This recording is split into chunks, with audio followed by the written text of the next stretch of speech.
ঈদের দিন বিকালে হাজবেন্ডের সাথে ঘোরাঘুরি করলাম, কোথায় ঘুরতে গেলাম আর কি আনন্দ করলাম সবকিছু নিয়ে ছোট্ট একটি ব্লগ আপনাদের সঙ্গে শেয়ার করব। হ্যালো এভরিওয়ান, আসসালামু আলাইকুম। আমি জান্নাতুল ফেরদৌসী রিজা চলে আসলাম আপনাদের সঙ্গে আরও একটি নতুন ব্লগ নিয়ে। এটি হচ্ছে ঈদের স্পেশাল ব্লগ। তো প্রতিদিনই আমার হাজবেন্ডের কাছে একটি আবদার থাকে আমাদের সবাইকে নিয়ে ঘুরতে বের হওয়া।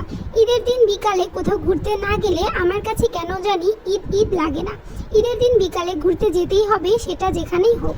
যেই কথা সেই কাজ। এইবার যেহেতু বাবার বাড়ি ঈদ করছিলাম, তো ঈদের দাওয়াতে আমার ছোট্ট দেওয়ার চলে এসেছিল আমাদের বাড়িতে।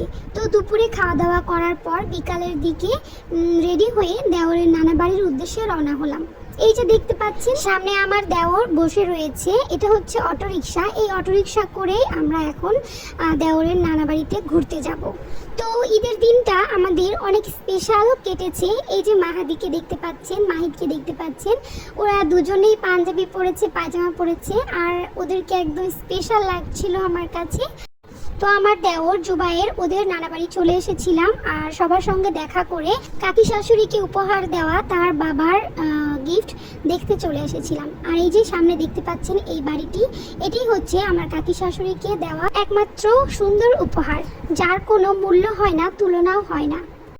বাড়িটা সত্যি খুব সুন্দর, আমার খুব পছন্দ হয়েছে। আর সত্যি কথা বলতে কি, প্রত্যেকটা মেয়েরই নিজস্ব বাড়ি থাকা দরকার, যেটা আমার কাকি শাশুড়ির হলো। তো যাই হোক বন্ধুরা, এই ছিল আমার আজকের ঘোরাঘুরি সবাইকে নিয়ে। তো আমরা এখানে খুব মজা করেছি, খুব এনজয় করেছি। আর রাত্রে কাকি না খাইয়ে আমাদেরকে যেতে দেয়নি। তো রাতে খাওয়া দাওয়া করার পর হচ্ছে আমরা চলে গিয়েছিলাম অনেক কষ্টে। প্রথমে গাড়ি পাচ্ছিলাম না, তারপর অনেক কষ্টে একটা গাড়ি পেয়েছিলাম। আজকে এখানেই শেষ করছি। আল্লাহ হাফেজ।